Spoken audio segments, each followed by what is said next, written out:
Welcome to Classic Science Fiction. Today we're diving into the final season of the original Star Trek. Season 3 brought us iconic moments, bold ideas, and, well, a few infamous missteps too. But behind the scenes, oh boy, budget cuts, time slot battles, and a pretty frustrated Gene Roddenberry. We'll explore how the series was nearly lost, only to be saved, really, by the fans. From a canceled show to an animated revival and then a big screen comeback, this is the story of how Star Trek just refused to die. Okay. Let's unpack this. Season 3 of Star Trek, the original series, often gets this reputation, for being the weakest. And maybe there's some truth there, but maybe some unfairness too. When we look behind the scenes, what were the real fundamental forces that converged to make the season so challenging? Well, what's fascinating here is how it was kind of a perfect storm of circumstances brewing. You saw the departure of many key creative minds, people like Gene L. Kuhn and D.C. Fontana. They were gone. And on top of that, Gene Roddenberry himself was, well, pretty burned out. He was convinced the show was going to be canceled regardless, so he kind of pulled back from actively rewriting scripts. He was essentially shifting his focus to other projects. Even though he technically remained credited as executive producer, he'd basically left for MGM. Wow. So with Roddenberry stepping back like that, what kind of vacuum did that create in the day-to-day creative direction? And who did they bring in to fill that pretty critical leadership role? It created a huge void, really. Fred Freiberger was brought in as the new producer, and Arthur Singer replaced D.C. Fontana as story consultant. And accounts from the time strongly suggest they had a pretty limited grasp of Star Trek's unique tone and, its philosophical underpinnings. Fontana herself famously recalled Singer asking her, "By the way, what does that transporter thing do again?" Oh, wow. Seriously. Yeah, that lack of deep understanding certainly impacted script quality. That's quite a challenge, isn't it? Taking over a show with such a distinct identity and not quite getting it. Then, as if the creative team's struggles weren't enough, the network really pulled the rug out from under them with the schedule. What was it about that network decision that made things so incredibly precarious? Well, NBC had initially promised Roddenberry a primetime slot Mondays at 7:30 p.m. That would have been a significant improvement. But that would have meant moving their top-rated show at the time, Laugh-In. Ah, right. Big hit. Exactly. And its producer threatened to leave the network if that happened. So NBC capitulated, and Star Trek got unceremoniously shoved into the only remaining slot, Fridays at 10 p.m. Oof.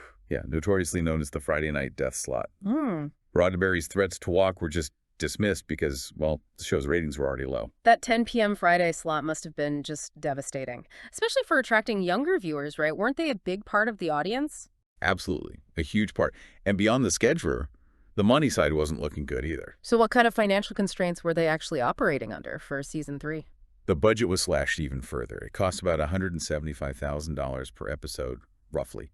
And this was happening even while the main cast salaries were increasing. So less money overall, but higher fixed costs. Precisely. And that kind of financial squeeze meant fewer location shoots. I think only 2 episodes this entire season actually featured them. They were forced to reuse sets constantly and even actual film shots, stock footage. Ah, you start noticing that stuff. Yeah, it led to visible continuity errors sometimes, like Scotty's haircut changing mid-scene or characters suddenly appearing or disappearing on the bridge. It really highlights the incredible pressure they were under, just forcing creative compromises all over the place. So despite all these significant hurdles, the leadership changes, the new producers who maybe didn't quite get it, the budget cuts and that death slot, the cast and crew, they kept pushing. But ultimately, the network made its final decision. Indeed. And it's truly remarkable when you think about the context. Remember, there was that unprecedented fan letter-writing campaign back in 1968. Right, the one that actually worked. Exactly. It sent over 100,000 letters to NBC executives. Yeah. And it secured this 3rd season. Yeah. That's amazing. Yeah. But the declining ratings in that death slot, combined with shifting studio politics, specifically Paramount's acquisition of Desiluel, that ultimately sealed its fate. NBC officially pulled the plug. And from the network's perspective at the time, the series ended as an abject failure. It's almost unbelievable, isn't it, to think that a show now known globally, this cultural touchstone, was canceled and actually considered a failure back then. Yet what's truly remarkable is that even amidst all that chaos, season 3 wasn't just about challenges. It quietly delivered some genuinely iconic moments and even pushed some significant boundaries. What stood out to you as the real gems or maybe the pioneering moments from that final run? Yeah, that raises a really important question. How did they manage to produce anything good under those conditions? Mm. I mean, while some episodes were certainly criticized as, let's say, stinkers, Uh-huh. like the infamous Spock's Brain, which opened the season and is often called the ultimate bad Star Trek episode. Right, I've heard of that one. Yeah, but others are really highly regarded. It proves that even with challenges, true talent can shine through sometimes. Spock's Brain. Yeah, the title alone sounds like a wild ride, but you mentioned some real gems that managed to break through the difficulties. Absolutely. Yeah. The Enterprise incident is a definite standout. It brought the Romulans back with this gripping espionage storyline, and it featured a really strong female antagonist, the Romulan commander. Very memorable. Okay, yeah. Then there's the Tholian Web. That offered a visually striking bottle episode, where they have to save money by using existing sets and minimal cast. Right, right. But it still delivered something compelling. With great Spock and McCoy character work, Let That Be Your Last Battlefield was a powerful anti-racism allegory. Maybe a bit heavy-handed for some, but powerful. Sure. And All Our Yesterdays is often cited as a season favorite. It had this sophisticated time travel script that felt almost like a precursor to the next generation's more complex storytelling. Interesting. So the season wasn't a total creative write-off then, and it sounds like it continued Star Trek's tradition of pushing social boundaries, too. It absolutely did. And this is where the show really cemented its progressive legacy, especially for the time. You have Plato's Stepchildren, which featured the first scripted interracial kiss between an African-American woman, Nichelle Nichols, and a Caucasian man, William Shatner, on U.S. primetime television. That's huge for 1968. Massive. Yeah. While maybe not the very first kiss like it on TV overall, it was certainly the most high profile. And it was even banned in some regions of the American South. So the show's commitment to diversity, even under duress, was pretty undeniable. That really is a monumental moment on primetime television back then. What else did we see in terms of, say, the representation of women in Season 3? Was there anything notable there? This is actually a surprising and often overlooked aspect. Season 3 saw a really dramatic increase in female involvement, both in front of and behind the cameras. Oh, really? Yeah, a remarkable 42% of the season's scripts were written or co-written by female writers. 42% in the late 60s. That's incredible. It really is. And this resulted in stronger, more complex roles for women on screen. Beyond just the Romulan commander, you saw Dr. Miranda Jones in Is There in Truth No Beauty as this fascinating, complex guest character. And Vanna in The Cloudminders, she was portrayed as a brave, physically strong leader. Plus, several alien leaders portrayed were also female. That's a really strong counter-narrative to the idea that Season 3 was just a total loss, especially for a show from the 1960s. It wasn't exactly common back then. No, definitely not. However, it's important we also acknowledge Turnabout Intruder, the series finale. Yes, the finale. Right. While some found it maybe an entertaining wrap-up with character moments and callbacks. It's widely criticized today for its controversial line, your world of starship captains doesn't admit women, basically implying women were barred from command. Oof. Yeah, that hasn't aged well. Not at all. This sexist undertone has been seen as a really unfortunate final note for a show that was otherwise so ahead of its time in many ways. It's certainly remembered today as one of the more embarrassing episodes. So, okay, the original series was off the air, seemingly gone forever, canceled, a failure. But, as we know, Star Trek just refused to die. It had this almost miraculous rebirth and syndication, didn't it? Which really laid the groundwork for everything that came after. Yes, exactly. And this is where the power of fandom truly begins to shine and, really shape cultural history. After NBC pulled the plug, Paramount, pretty astutely, sold Star Trek reruns to local stations. And by the early 1970s, these syndicated reruns were drawing surprisingly high ratings, especially among young viewers. So people were finding it or rediscovering it. Absolutely. In some cities, Star Trek was even among the top 5 favorites on local TV. The fan base didn't just remain intact, it multiplied, like exponentially, in this new life in syndication. And this growing, incredibly passionate fan base led to an entirely new phenomenon, something we still see today, right? Conventions. Indeed. Yeah. On January 21st, 1972, the first official Star Trek convention took place in New York City. It attracted over 3,000 fans, which was an absolutely unprecedented turnout back then. It stunned media observers. 3,000 people for a canceled sci-fi show. Wow. Yeah. This was in many ways the birth of modern fan culture as we know it. You had fans in costume, people with encyclopedic episode knowledge. And while maybe it was initially ridiculed by some in the media, this grassroots movement became a real cultural force. So potent, in fact, it even helped inspire figures like Steve Wozniak. He actually credited Star Trek conventions for inspiring the very idea for a company like Apple Inc. No way, Yeah. really. Yeah. It's quite a testament to how these passionate communities, even for what seemed like niche interests, can become these unexpected incubators for massive innovation and cultural shifts.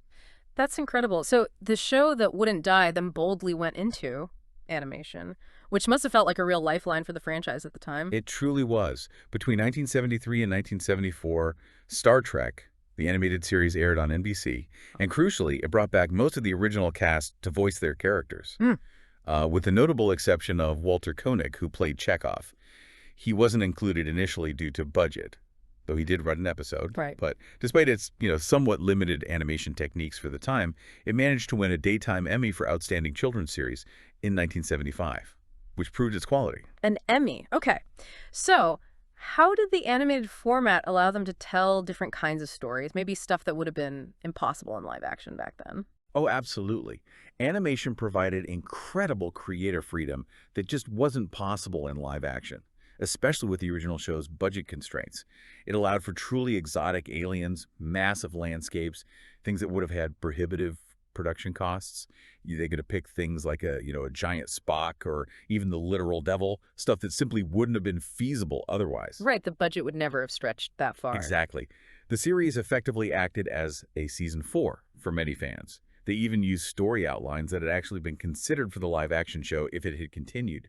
And it introduced firsts that later influenced the wider Star Trek universe. Things like the holodeck, though. They called it the Rec Room back then. Ah, the proto-holodeck. Yeah. And Kirk's middle name, Tiberius, was first stated there. Also seeing Klingon vessels actually shoot weapons from the front. Little details that stuck. It also had arguably more continuity than the original series sometimes. It frequently revisited planets and characters from TOS. So the animated series definitely kept the flame alive, kept the universe expanding a bit. But the ultimate goal for many fans, and for Roddenberry, was always a return to live action, right? Which eventually led to the big screen. That's right. The huge success of those syndicated reruns spurred Paramount to seriously develop Star Trek. Phase 2.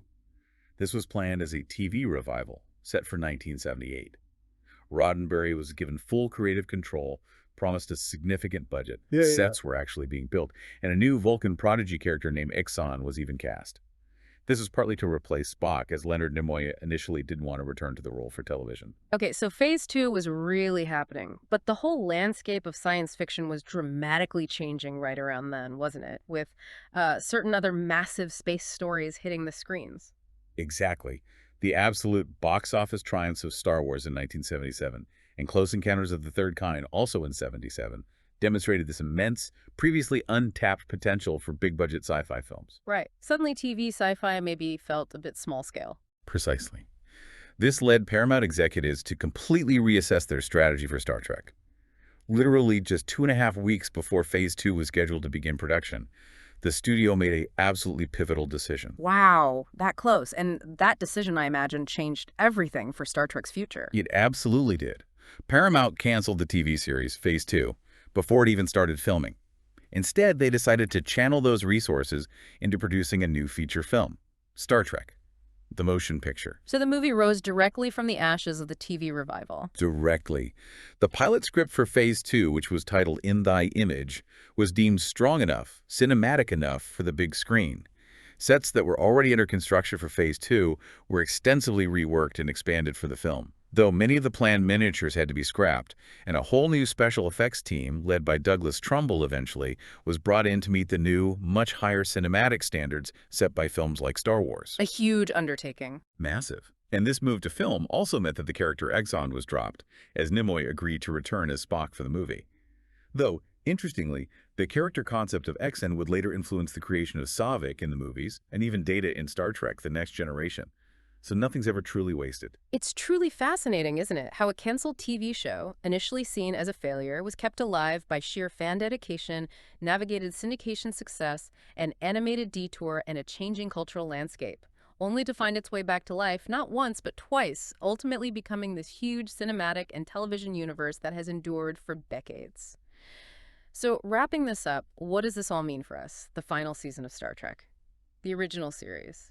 It was undeniably a product of some really difficult circumstances, but it was also maybe a powerful testament to resilience, to the evolving creative landscape of television back then, and just the enduring power of its groundbreaking ideas. Yeah, I think so. If we connect this to the bigger picture, it's pretty clear that the very concept of Star Trek refused to be confined just to a single format or to a network's fleeting decision.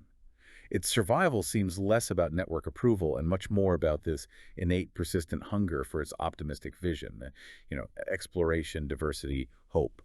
And that hunger was kept alive, crucially, by a passionate, dedicated community. The fans really were the engine here. It really highlights how, even when a story feels like it's reached its definitive end canceled, over a passionate audience combined with a really compelling, hopeful narrative can ensure it, well, lives long and prospers in ways that maybe no one, not even the creators, could have predicted back then, inspiring new forms, new generations.